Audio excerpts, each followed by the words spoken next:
The landing craft pitched violently in the pre-dawn darkness, and Theodore Roosevelt Jr. gripped his walking cane harder than he needed to, not because of the rough seas, because his arthritic hands couldn't grip anything without pain anymore. He was 57 years old, the oldest man in the entire Allied invasion force, and his heart was beating wrong, skipping, stuttering. The fibrillations had been getting worse for months, leaving him breathless when he climbed stairs, weak when he stood too quickly. Nobody knew. Not his wife Eleanor, not the division doctor, not the 23,000 men about to pour onto the beach behind him. If they knew, they'd ground him, send him back to England, make him watch from a command ship while younger, stronger men did the work. He'd rather die. The shoreline emerged slowly through the darkness, 300 yards ahead. Utah Beach, the westernmost landing zone of the entire invasion. He'd begged for this, actually begged General Raymond Barton to let him go ashore with the first wave. Barton had refused initially. "You're too old, too valuable, too likely to get killed in the first 5 minutes." But Roosevelt had worn him down with the one argument that mattered. "It will steady the boys to know I am with them. They'll figure that if a general is going in, it can't be that rough." His left knee throbbed where the German machine gun bullet had shattered it at Ploiezy in 1918. 26 years ago. He'd been young then, desperate to prove he wasn't just Theodore Roosevelt's son, wasn't just riding his father's famous name. The Rough Rider's boy. That's all anyone ever saw. His father had charged up San Juan Hill 46 years ago, almost to the day, leading from the front, earning glory that still cast shadows. Now, Ted Jr. was about to do the same thing, carrying a silver-plated .45 caliber pistol in one hand and a walking stick in the other because his body had been breaking down for years, and he refused to acknowledge it. The soldier next to him reached out to help as Roosevelt prepared to climb down into the landing craft.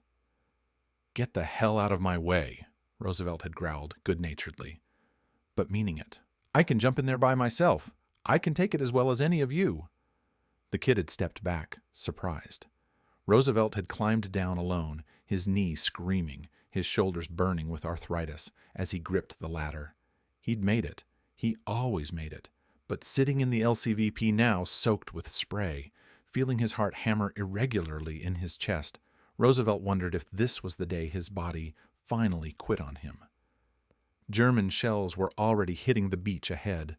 Smoke hung in the air. Somewhere to the east, Omaha Beach was turning into a slaughterhouse. Reports coming over the radio sounded bad, very bad. Utah was supposed to be easier, lighter defenses, better odds. But odds meant nothing when you were 57 with a bad heart and worse knees, heading into the largest amphibious assault in human history. The coxswain throttled up, 75 yards, 50. Shells splashed in the water near them, sending up geysers of white foam. Roosevelt checked his watch. 6:28 in the morning, June 6th, 1944. 2 minutes to H hour. The coxswain was sweating, knuckles white on the throttle.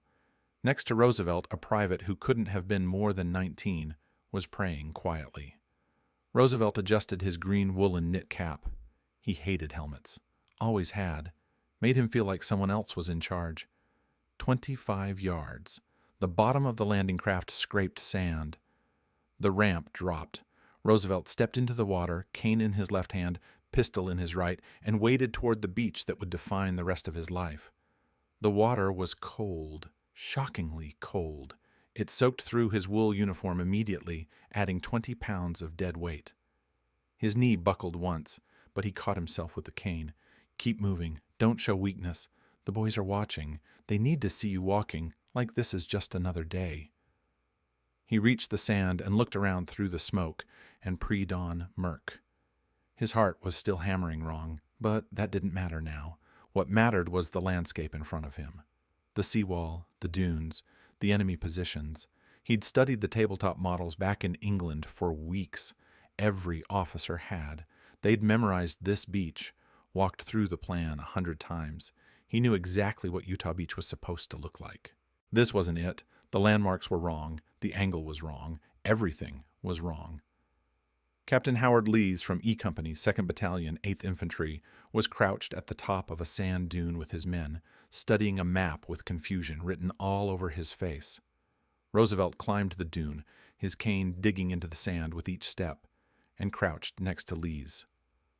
German 88mm shells were starting to rain down now, exploding in the sand 50 yards behind them, walking closer. "Hey, this doesn't look like what they showed us," Lees said, pointing at his map. Roosevelt studied it, then looked at the actual terrain, then back at the map. His stomach dropped. They were over a mile south of where they were supposed to be. Over a mile. The current had pushed them. Or the smoke from the naval bombardment had obscured the landmarks, or the control boats had gone off course. Didn't matter why. What mattered was that 22,000 men and 1,800 vehicles were about to pile up behind them in completely the wrong location. "Sit tight," Roosevelt told Lees. He walked back down toward the beach, cane tapping on the sand, while German artillery shells kept falling. Sergeant Harry Brown watched the general stroll along with a cane in one hand and a map in the other, walking around as if he was looking over some real estate. Sand showered down on Roosevelt from nearby explosions. He brushed it off his shoulders impatiently and kept walking, studying the coastline, comparing it to his map, doing the math in his head. An artillery shell landed in the surf 30 yards to his left. A dozen soldiers who'd just waded ashore went down. The concussion hit Roosevelt like a physical punch, but he stayed on his feet. A lone figure emerged from the smoke, staggering onto the beach. His face was blackened. His eyes were staring at nothing. Shell shock. Roosevelt had seen it before. In France in 1918, in North Africa, in Sicily. You never forgot what it looked like. "Medic!" Roosevelt shouted. He ran over to the shell-shocked man, his bad knee protesting every step, and put his arm around the soldier's shoulders. The man was shaking. Couldn't have been more than 20. "Son," Roosevelt said gently, "I think we'll get you back on a boat." The medic arrived and took over. Roosevelt kept walking. More landing craft were hitting the beach now, disgorging men into the surf every 30 seconds. The beach was filling up. Confusion was starting to spread. Officers were looking at their maps, looking at the terrain, trying to figure out where the hell they were. Roosevelt could see it happening. The bunching, the hesitation, the moment when everyone realizes the plan has already failed and nobody knows what to do next. That moment could kill more men than German bullets. A shell landed close enough to knock him off his feet. Roosevelt scrambled into the nearest foxhole without thinking, landing hard on top of someone already inside. "Sorry," he said, then realized he'd just dropped onto Commodore James Arnold, the Navy control officer for Utah Beach. Arnold looked up at him with wide eyes. "General, what are we—" "We're in the wrong place," Roosevelt said, cutting him off. "We're at least a mile south of where we're supposed to be." Arnold's face went pale. Roosevelt pulled out his map and spread it across his knees. More officers were diving into the foxhole now as German artillery found their range. Colonel James Van Fleet, Lieutenant Colonel Conrad Simmons, Lieutenant Colonel Carlton McNeely. All of them crowding into this hole in the sand while shells exploded around them, and thousands of men piled up on the beach behind them, waiting for orders. Roosevelt studied the map while his heart beat wrong in his chest. The original plan had them landing above La Madeleine, where causeways marked Exit 3 and Exit 4 came together. Perfect terrain for an advance, multiple routes inland, good fields of fire. They'd war-gamed it 100 times, but they weren't at La Madeleine. They were at La Grande Dune, just above Exit 2. One causeway instead of two. Flooded fields on both sides, narrower approaches. Everything compressed into a tighter space. The question was simple. Do we try to move 22,000 men and 1,800 vehicles a mile north to where we're supposed to be, or do we start the invasion from here? Moving meant chaos. Men stumbling through surf under fire, trying to reorganize on the fly, losing momentum, bunching up into perfect targets. Starting from here meant throwing out the entire plan, improvising everything, hoping the single causeway could handle the traffic, gambling that the German defenses here were weak enough to punch through. Roosevelt looked at the other officers. They were waiting for him to decide. Colonel Van Fleet was sweating. Arnold looked sick. This wasn't their decision to make. Roosevelt was the senior officer on the beach. This was his call. Get it right, and you save thousands of lives. Get it wrong, and you're responsible for the disaster. He thought about Omar Bradley, who'd fired him from the 1st Infantry Division in Sicily for being reckless. Bradley had called him brave, but said he wantonly sacrificed his men. Too many risks, not enough discipline. The words still stung. But Bradley wasn't here in this foxhole. Bradley wasn't the one looking at this beach, seeing the confusion spreading, watching the seconds tick away while German artillery walked closer. Roosevelt's knee was throbbing. His shoulders burned. His heart was skipping beats so badly he could feel it in his throat. He was 57 years old, and his body was failing, and this decision had to be made right now. "I'm going ahead with the troops," Roosevelt said. "Get word to the Navy to bring them in. We'll start the war from here." The words came out calm, certain, like he'd been planning to say them all along. Van Fleet nodded immediately. Arnold grabbed his radio. The other officers scrambled out of the foxhole to start spreading the word. Roosevelt climbed out last, using his cane to lever himself up, and started walking down the beach toward the surf, where more landing craft were arriving every minute. He grabbed officers as they came ashore, pointed them toward Exit 2, explained the situation in 30 seconds or less, move inland, head for the causeway, link up with the 82nd and 101st Airborne who'd dropped behind enemy lines last night. Forget the original plan. This is the new plan. Keep moving. Don't bunch up. Go. The officers ran, shouting orders to their men. Roosevelt kept walking, kept grabbing people, kept pointing them in the right direction. Before we find out what happened next, I need to tell you why this channel exists. Every single day, I bring you World War II stories that go beyond the tactics and the timelines and the dry analysis you'd find in a textbook. These are stories about human beings thrown into impossible situations, making choices that would haunt them forever, paying prices we can barely imagine. Roosevelt was 57 with a failing heart he'd hidden from everyone. His body was breaking down. He'd been fired once already for taking too many risks, and he walked onto Utah Beach because he knew his men needed to see him there, needed to know that if a general was willing to go in, they could make it too. If you want to understand not just what happened in World War II, but what it felt like, what it cost, what it meant to the men who lived it, hit that subscribe button. Because the story of what Roosevelt did next changed the entire invasion. And quick question, where are you listening to this right now? Roosevelt was fighting on a beach most Americans had never heard of, making a split-second decision that would save thousands of lives 80 years before you heard about it. Chicago, London, Sydney, drop your city in the comments, because his choice on that beach connects all of us. Now, back to Roosevelt and the chaos spreading behind him. Lieutenant Colonel Arthur Teague's landing craft hit the beach at full speed, grinding onto the sand hard enough to throw men off their feet. The ramp dropped. Teague plunged into waist-deep water and started wading towards shore. German shells were falling 75 yards behind him, throwing up columns of sand and smoke. He could hear the whistle as they came down, the crump of impact, the rattle of shrapnel hitting metal. Men were shouting. Some were hit already, spinning in the water, going under.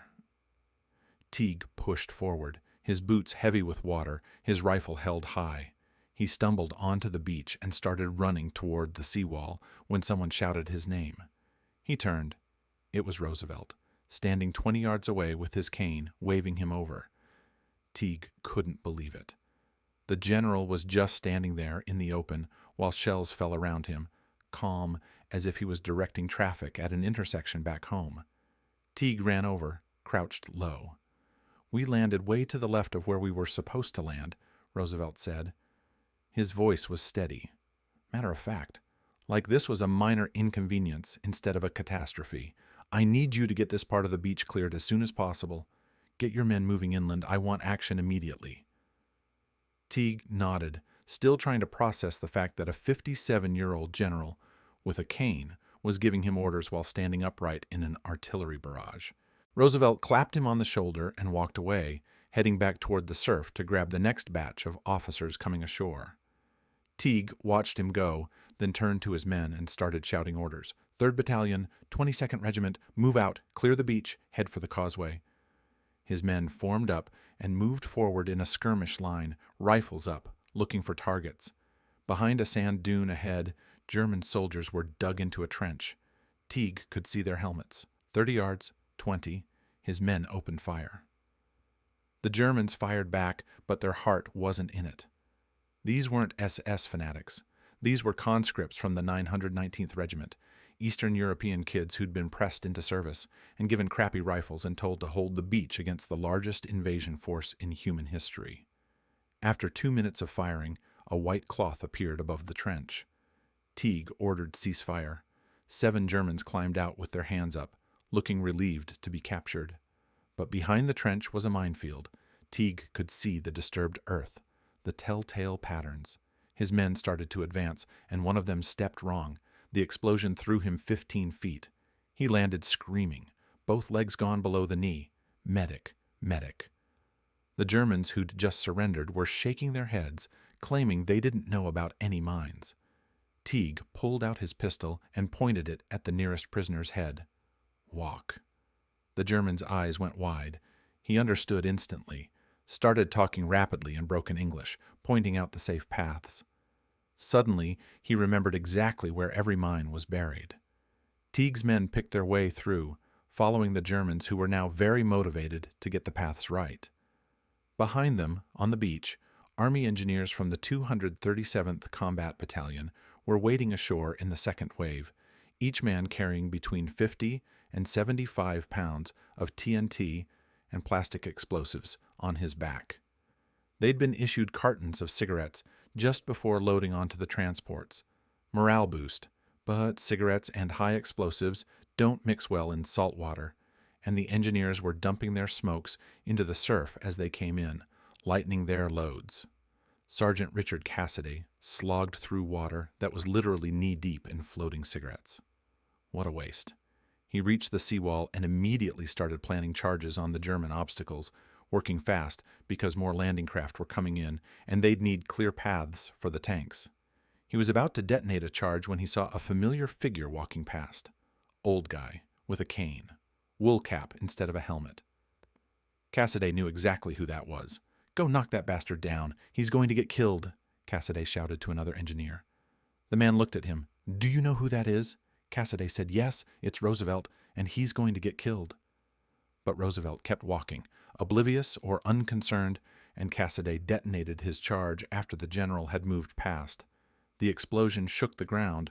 Roosevelt didn't even look back. Captain George Mabry came ashore with the third wave. He was 24 years old, a graduate of Presbyterian College in South Carolina, and he'd coached baseball at Fort Benning before the war. Now he was thrashing through waist-deep water that was so cold it gave him cramps, trying to keep his rifle above the waves while German rockets splashed into the surf around him. Just before he got out of the water, he saw Corporal Speck lying in the shallows, one of his baseball players. Both legs were shattered, blood turning the water around him dark red. Mabry reached down to help. Speck grabbed his hand and shook his head. "Captain, your place is inland. Leave me alone and get moving." Mabry hesitated. Speck kept insisting. "Your place is inland." It was one of the hardest things Mabry had ever done, letting go of that hand, leaving Speck in the water, turning and walking toward the beach. But Speck was right. Stopping to help one man when hundreds needed leadership was a luxury officers couldn't afford. On the beach, Mabry saw something that would stay with him forever. A mortar round hit a soldier who was carrying an armful of 81mm mortar ammunition. The round hit him squarely on top of the head. The ammunition detonated. The man's body just disappeared, vaporized. Mabry felt something hit his thigh and looked down. It was the man's thumb. Nearby on the sand was his stomach, lying by itself. No one dead or alive was anywhere near it. Just the stomach, sitting there on the sand like someone had set it down carefully. It was stark, grotesque, the kind of thing you see and can never unsee. Mabry kept moving because that's what you did. You saw something impossible, and you kept moving because if you stopped to think about it, you'd never move again. He climbed a sand dune and spotted Roosevelt ahead, waving his cane and urging men forward. The general looked calm, purposeful, like he knew exactly what he was doing, even though the entire invasion plan had already gone to hell. Mabry headed inland, following Roosevelt's directions, gathering men as he went. 5 Germans jumped up from concealment and opened fire. Mabry dropped, rolled, came up shooting. 1 German was about to throw a potato masher grenade. Mabry shot him in the chest, and the man went down, the grenade rolling away harmlessly. The other 4 threw up their hands immediately, yelling surrender. Mabry couldn't believe it. 1 second they're trying to kill him, the next they're surrendering. He handed them off to a wounded corporal and kept pushing forward. By mid-morning, the German resistance at Utah's Beach was falling apart. These weren't the hardened SS troops fighting at Omaha. These were second-rate conscripts who'd been told the invasion would never come, and if it did come, the panzers would drive it back into the sea within hours. But the panzers weren't coming. The Luftwaffe wasn't coming. They were alone on this beach getting hammered by naval gunfire and waves of infantry, and they were realizing that holding this position meant dying here. Mabry gathered a handful of men from G Company, including a soldier named Ballard, who was carrying a Browning automatic rifle, and headed for a German pillbox guarding the entrance to Exit 1. The pillbox was concrete, thick walls, firing slits facing the beach, machine gun inside. Mabry could see the muzzle flashes. 2 Sherman tanks from the 70th Tank Battalion had just rolled ashore, and Mabry waved them over. "Ballard, spray that thing," Mabry ordered. Ballard opened up with the BIR, hosing the pillbox with 20 rounds. The Germans inside returned fire. Bullets zinged past Mabry's head, and he dropped into a ditch. The Shermans rolled forward and started pumping 75mm shells into the pillbox at point-blank range. The 3rd round penetrated one of the firing slits and exploded inside.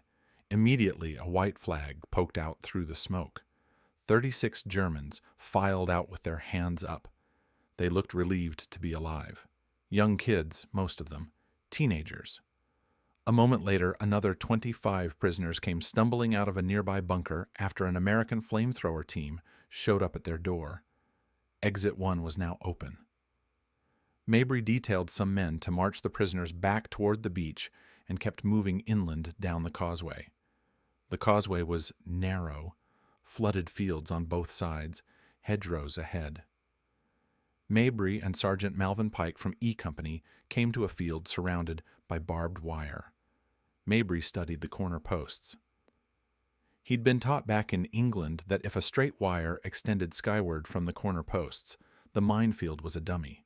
If the wire curled like a corkscrew, it was live.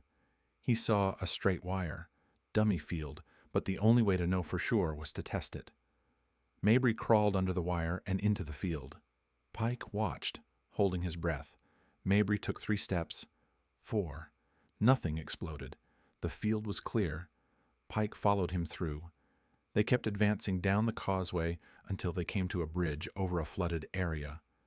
Germans were firing at them from the other side, muzzle flashes in the hedgerows. Mabry and Pike returned fire. 2 Germans dropped within 10 yards of the bridge. More Germans appeared on the right, trying to flank them. Someone on the American side opened up with an M1 rifle and drove them back. Mabry ran across the bridge, exposed for 3 seconds that felt like an hour. On the other side, he spotted a huge aerial bomb wired to the bridge supports. Enough explosive to drop the entire span into the water. The Germans they'd shot had probably been on their way to blow it when Mabry killed them. 3 more seconds and the causeway would have been cut. Thousands of men would have been trapped on the beach. But Mabry had gotten there first, and now the bridge was intact. On the far side of the flooded area, Mabry and Pike encountered a squad of Germans, huddled in a ditch. 8 men. They surrendered immediately without firing a shot. Mabry sent them back toward the beach under a white flag and pushed on toward the village of Poupeville. Ahead, he caught sight of a helmet disappearing into some bushes. Pike raised his rifle to fire. Mabry grabbed his arm. "The paratroopers are supposed to have taken this town," Mabry said. "Let's not shoot any of our own guys." They waited. An orange flare shot up from behind the bushes. Friendly troop signal. Mabry waved a piece of orange cloth in reply. Two soldiers wearing American flag patches on their shoulders stood up from cover. One of them was Lieutenant Eugene Briere from the 101st Airborne. He looked at the 4-starred shoulder patch on Mabry's uniform. "4th Division?" Briere asked. "Yes," Mabry said. "Who's in charge here?" Briere replied. "I am," Mabry said. "Well, General Taylor is right back here in Poopville and wants to meet you." Mabry followed Briere through a hedgerow, and there was Major General Maxwell Taylor, commander of the 101st Airborne, climbing through the hedge with his hand outstretched. Mabry saluted. Taylor shook his hand. It was 11:05 in the morning. The infantry and the airborne had made their first contact in France. The news spread up and down the beach. "We've linked up. The causeways are open." The plan that Roosevelt had improvised 2 hours ago was working. But the day was far from over, and not everyone who came ashore at Utah Beach would see the sunset. I have to pause here because this haunts me. We just heard Mabry describe seeing a mortar round hit a man carrying ammunition. The guy's body disappeared. Mabry felt the man's thumb hit his leg, saw his stomach lying alone on the sand. That image is with Mabry for the rest of his life. He's 24 years old. He left Corporal Speck, one of his baseball players, bleeding in the surf because his duty was to keep moving. That's a weight you carry forever. And we're about to hear about things that are even harder to process. Paratroopers executed by Germans, Americans executing surrendering prisoners in return. The dark truth of what happened when men stopped thinking of each other as human beings. If you were Mabry, walking inland past bodies and pieces of bodies, knowing you'd left men behind to die, seeing the worst things humans can do to each other, how do you keep going? How do you not break? Drop your answer below. I'm genuinely curious because what these men experienced would destroy most of us. Here's what they found as they pushed inland. 3 miles north of where Mabry had linked up with Taylor, Colonel Russell Red Reeder was moving inland with his 12th Infantry Regiment. His objective was St. Martin de Varaville, where he was supposed to link up with the 82nd Airborne. But first, he had to cross the flooded fields behind Exit 2. Intelligence had told him the water would be ankle deep. Sergeant Clifford Sorensen learned differently the moment he stepped off solid ground. The water came up to his waist immediately. Ahead of him, an irrigation ditch was over his head. Some brave souls would swim across and throw toggle ropes back to haul the rest across. So much for aerial reconnaissance, Sorensen thought. The flooded area stretched for hundreds of yards. Men struggled through chest-deep water, holding rifles above their heads, trying not to step in the deeper channels. German snipers took shots from the far side, but didn't hit much. The Americans were moving too erratically, stumbling through water they couldn't see the bottom of. It took hours to cross, but they made it without losing a single man. On the far side, Reeder signaled for Lieutenant Colonel Charles Jackson to turn right with the 1st Battalion and head for Saint Martin de Varaville. Jackson and his men moved down a road through hedgerow country until they reached a crossroads. German artillery opened up immediately. Shells walked up the road toward them. Jackson's men scattered for cover, diving into ditches. A jeep came roaring up from the direction of the beach. On the hood was Roosevelt. The general climbed out like he was arriving for a staff meeting, not stepping into an artillery barrage. "Well, Chuck, how are things going?" Roosevelt asked. Jackson explained the situation as best he could while shells exploded 100 yards away. "Let's go up to the front," Roosevelt said. "We are at the front," Jackson replied. "See those 2 men 50 meters away? They're the leading scouts of Company A." "Let's go talk to them," Roosevelt said. They did. Roosevelt walked right up to the forward scouts, asked them what they were seeing, gave them a few words of encouragement, then walked back to Jackson.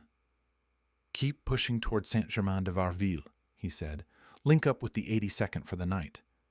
Then he climbed back in his jeep and drove off to check on another unit. Jackson watched him go, shaking his head. The man was either the bravest officer in the army or completely insane. Maybe both. By mid-afternoon, the 4th Division had pushed several miles inland on all 4 major causeways. Resistance was scattered, but still deadly. The 2nd Battalion, 22nd Infantry, hit the beach at 1 in the afternoon and headed northwest toward Saint-Germain-de-Varville. Bob Meyer, a barman with Company G, was moving through hedgerow country when his unit came under fire from a German SS officer and his squad lying in ambush. Captain Robert Russell, a graduate of Virginia Military Institute, was nearly cut in half by the first burst. The SS officer dropped his weapon immediately and threw up his hands, laughing. Actually laughing at having just killed an American officer. It was his last laugh. The company executive officer, Joe Jackson, who weighed 240 pounds with no fat, stuck the German with a bayonet and pitched him like a bundle of grain. Russell had been their captain. They might not have loved him, but he was one of them. The rest of the German squad went down in seconds. We went through them like a hot knife through butter, Meyer remembered. Sergeant Nathan Fellman, an ammunition specialist with the 12th Regiment, got separated from his unit soon after landing. He linked up with some paratroopers from the 101st Airborne and moved cautiously through the French countryside. 2 German snipers in a tree almost got him, but the paratroopers cut them down with a burst of fire. Continuing on, the group came to a barn beside a trail. 2 paratroopers ran up and pitched a hand grenade inside.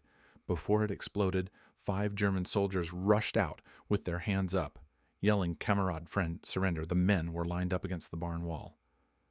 The paratrooper commander wondered aloud what to do with them. Kill them, another paratrooper said. And they did. Mowed them down, Chicago gangster style, Fellman recalled. The 5 Germans dropped where they stood. Fellman asked the sergeant why. The sergeant said his landing instructions were to kill all enemy, and he was merely following orders. There were no provisions for taking captives. Fellman was Jewish. He had no love for Germans, but watching 5 men executed after they'd surrendered was something he'd rather not have experienced. Though he later conceded the sergeant had probably done the right thing under the circumstances. This deep behind enemy lines, you couldn't spare men to guard prisoners. You couldn't send them back with an escort. And you couldn't let them go to warn others. So you killed them. That was the calculus. That was the war. Malcolm Williams, a North Carolinian in the 12th Regiment, remembered being greeted personally by Roosevelt after his landing craft hit Utah Beach. The general had asked them, "How do you boys like the beach?" Like they'd just arrived at a resort instead of a battlefield. Williams had smiled and pushed inland. The rest of the day wasn't so pleasant. Moving through the flooded areas, Williams and his squad would sometimes step into holes and sink over their heads, forced to swim several feet before finding shallow ground again. Ahead, they could hear machine gun fire from the causeway. Passing through woods beyond the flooded areas, Williams's group came upon dead paratroopers from the 101st and 82nd Airborne. Tied by their feet, hung upside down from trees, cut all the way down their bodies with knives. Williams also saw where wounded had been tied to beds and houses burned down around them. The Germans had done this, the paratroopers who'd dropped last night, the ones who'd secured the high ground so the 4th Division could advance, had been tortured and murdered. Williams understood then why the paratroopers were executing prisoners. Why men like the Sergeant Fellman had encountered weren't taking captives. This wasn't a clean war. It had never been a clean war. But some things crossed lines that couldn't be uncrossed. The paratroopers had found their friends tortured and killed, and they'd responded in kind. Williams didn't judge them for it. He just kept moving, trying not to look at the bodies hanging from the trees. Not all sights were so horrific. At Sainte-Marie-du-Mont, a village just beyond Poupeville, French bass Baker Pierre Caldron had been awakened before sunrise by gunfire.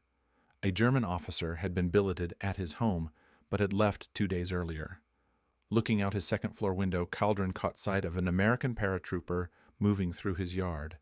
The soldier pointed a rifle at him. Caldron was wearing his white baker's hat. The American must have thought he was a medic. The soldier moved on without firing. At 7 in the morning, a railway guard from the village rushed into Caldron's house, kissed him on the cheek, and cried, "They're here, they're here, they've landed." He handed Caldron an American cigarette as proof. At 10 o'clock, the 1st Infantrymen from the 4th Division moved into the village. A stocky soldier grinned at Caldron and shouted, "Vive la France!" Caldron could only nod. He didn't trust himself to speak. After 4 years of occupation, the Americans had finally come. By late afternoon, 22,000 men and 1,800 vehicles had landed successfully at Utah Beach and pushed inland, sweeping aside all German resistance. At nightfall, exhausted troops bedded down at Saint-Germain-de-Varville, Les Forges, and other assembly points near the vital highway to Cherbourg. Thanks to Roosevelt's split-second decision to start the war from the wrong beach, the landing had been a stunning success. Casualties were light compared to the slaughter at Omaha Beach. The causeways were open. The airborne had linked up with the infantry. The 4th Division had established a solid lodgment on European soil. Major General Thomas Handy, right-hand man to Army Chief of Staff George Marshall, waded ashore at Omaha Beach to see the landing firsthand. "It was terrible along that damn beach," he reported. But Utah was different. The performance of the 4th Division was remarkable. It was a new division that had never been in combat before. We all thought Utah was going to be more of a problem than Omaha. The terrain was swampy with causeways. One gun at each could have stopped tanks from getting through. But the Germans never got the chance. Roosevelt hadn't given them time. In the weeks that followed, Roosevelt and the 4th Division drove steadily toward Cherbourg. The Germans put up fierce resistance. Hedgerow to hedgerow, the Americans fought their way up the Cotentin Peninsula, taking heavy casualties. At Château de Fontenay, a 200-year-old mansion alongside a crucial road junction, one company of the 2nd Battalion. 22nd Infantry lost almost as many men in a single morning as the entire division had lost during the day-long landing at Utah Beach. The fighting was brutal. Close range, personal, men killing each other across stone walls and through hedgerows so thick you couldn't see 5 feet ahead. Roosevelt was everywhere, still walking with his cane, still wearing the green wool cap, still appearing at the front when officers least expected him, asking how things were going, offering encouragement, seeming completely unconcerned about the bullets and shells. His knee was worse. The arthritis in his shoulders had spread to his hands. His heart was beating wrong more often than it beat right, but he never stopped, never complained. The men needed to see him, and so he made sure they did. Accompanied by the 9th and 79th Divisions, which had landed days after D-Day, the 4th Division slogged northward. On June 26th, Cherbourg surrendered. Roosevelt served briefly as military governor of the vital port city, handling civil affairs and making sure the French civilians were treated well. Then he relinquished the political post to rejoin his division as they took part in the breakout campaign to capture St. Lo and drive deeper into Normandy. Along the way, his men had captured a German truck. They'd repainted it and turned it over to Roosevelt as a mobile headquarters. He loved that truck, wrote to his wife Eleanor about it in a letter on July 10th. "The truck arrived yesterday at a most opportune moment," he wrote, for the old chassis had begun to feel the strain of these last few years of combat. I was a pretty sick rabbit. The doctor came and said with a little embarrassment that my troubles were primarily from having put an inhuman strain on a machine that was not exactly new. Anyhow, he gave me something to make me sleep, and this morning I was almost as good as new. The old chassis, the machine that was not exactly new. He was talking about himself, his body, the 57-year-old frame that had carried him through 2 wars and countless campaigns, the heart that was failing, the joints that screamed with every step. The doctor knew, Roosevelt knew, but neither of them said it directly because saying it out loud would mean admitting he needed to stop. And stopping wasn't something Theodore Roosevelt Jr. knew how to do. The next day, July 11th, Roosevelt put in a full day's work in the field, visited units, checked on positions, talked to officers and enlisted men, made sure everyone knew he was still there, still leading, still steady. In the evening, he got a surprise visit from his son Quentin, a young lieutenant with the 1st Division who'd landed at Omaha Beach on D-Day. The Roosevelts were the only known father-son team to both land on D-Day, and they hadn't seen each other since. They spent 3 hours together in the back of Roosevelt's captured German truck, talked about everything: home, the family, Roosevelt's plans for after the war, Quentin's experiences at Omaha, the war itself, and how it might end. "Having a swell time," Quentin wrote later to his mother. "Father hadn't expected me to drop in, and was terribly happy when I left him, as I was." They hugged. Quentin climbed back in his Jeep and drove off into the summer evening. Roosevelt watched him go, then climbed into the back of his truck to sleep. That night, Theodore Roosevelt Jr. died peacefully in his sleep. Massive heart attack. The secret he'd kept from everyone had finally caught up with him. His heart, which had been beating wrong for months, simply stopped. He was 57 years old. He'd survived D-Day, survived 5 weeks of brutal combat in the Norman hedgerows, walked through artillery fire and led from the front, and made the decision that saved thousands of lives. And then his body quit on him in the quiet darkness of a summer night in France. What Roosevelt didn't know was that at the time of his death, paperwork was waiting on General Dwight Eisenhower's desk. A promotion to Major General, command of the 90th Division. Recognition for his leadership on Utah Beach and in the weeks that followed. He would never wear the second star, would never know he'd been chosen for division command, would never know that the decision he'd made in that foxhole on June 6th had already become legendary.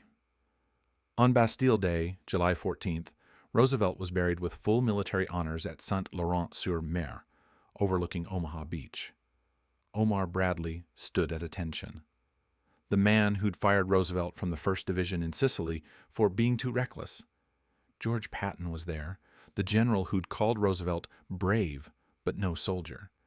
Raymond Barton stood beside them, the division commander who'd tried to keep Roosevelt off the beach on D-Day because he was too old, too valuable, too likely to get killed.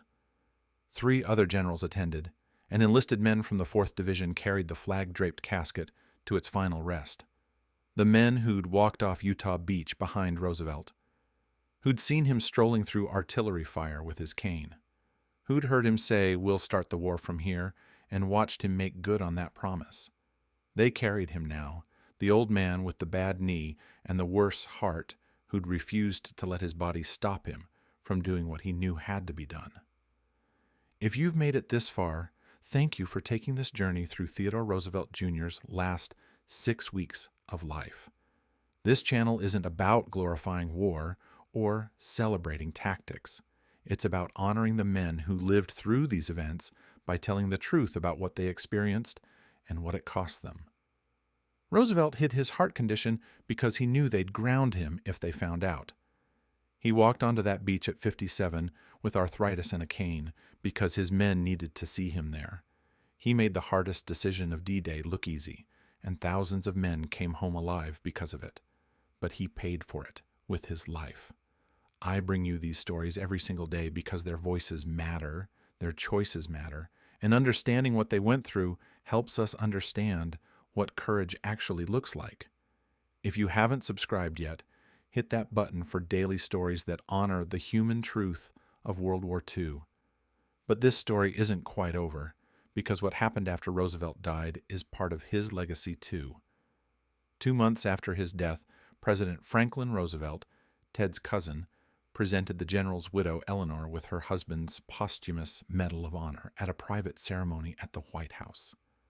The citation praised Roosevelt for gallantry and intrepidity at the risk of his life above and beyond the call of duty on Utah Beach, June 6, 1944. The president said Ted's father would have been proudest. Theodore Roosevelt Sr. would eventually receive his own posthumous Medal of Honor for his heroic charge up San Juan Hill, making the Roosevelts only the second father-son pair to win Medals of Honor, after General Douglas MacArthur and his father, Arthur. But Ted Jr. never knew he'd won, never knew that the decision he'd made in a foxhole while German shells rained down would be recognized as one of the bravest acts of the entire war. Never knew that his snap judgment to abandon the plan and improvise would be studied in military academies for generations. He died thinking he'd done his job. thinking he'd kept his promise to his men, thinking he'd finally stepped out of his father's shadow and become his own man. Years later, a reporter asked Omar Bradley what was the single bravest thing he'd ever witnessed in his long military career. Bradley had seen everything: North Africa, Sicily, Normandy, the drive across France, the Battle of the Bulge, decades of war, and countless acts of courage. He thought for a moment, then gave his answer in 4 words: Ted Roosevelt, Utah Beach. So here's the question I keep wrestling with. Roosevelt hid his heart condition because he knew they'd ground him if they found out.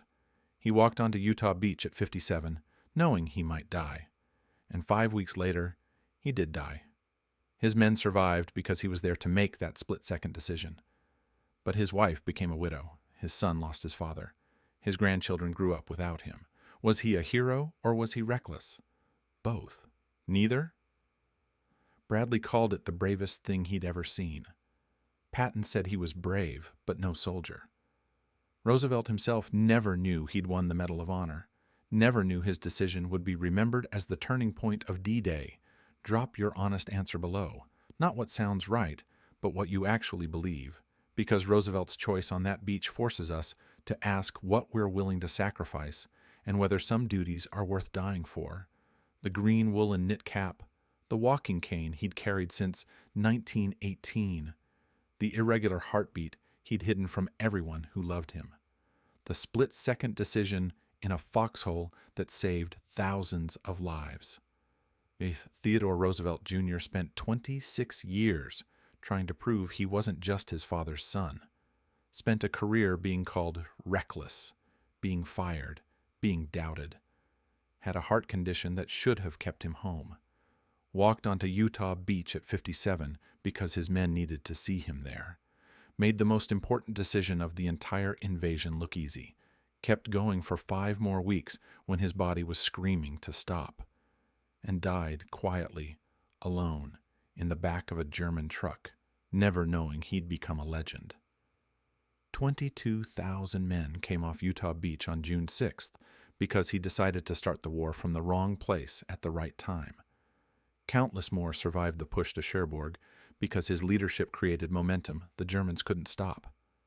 His men remembered him walking through fire with his cane, remembered him putting his arm around a shell-shocked soldier, remembered him making the call when no one else could. 4 words: Ted Roosevelt, Utah Beach. That's how the man who fired him remembered him in the end. That's the legacy of a general who refused to let age or injury or a failing heart keep him from doing what he knew had to be done.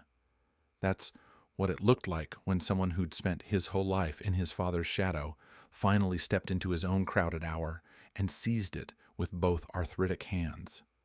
He would have been 58 on September 13th. Instead, he's buried in France, overlooking the beach where he made history. The oldest man in the invasion force, the only general to personally hit the beach on D-Day, the leader who turned disaster into victory with 5 words and a decision he made alone. We'll start the war from here. And they did.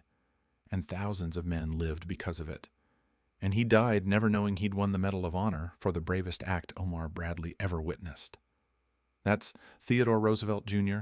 That's Utah Beach. That's what it costs to lead from the front when your body is breaking down and your heart is giving out, and the only thing keeping you going is the knowledge that your men need you there. He was brave. He was reckless. He was both. He was neither. He was a man who made the choice that mattered most when everything was on the line and there was no time to second guess and no room for error. And he got it right.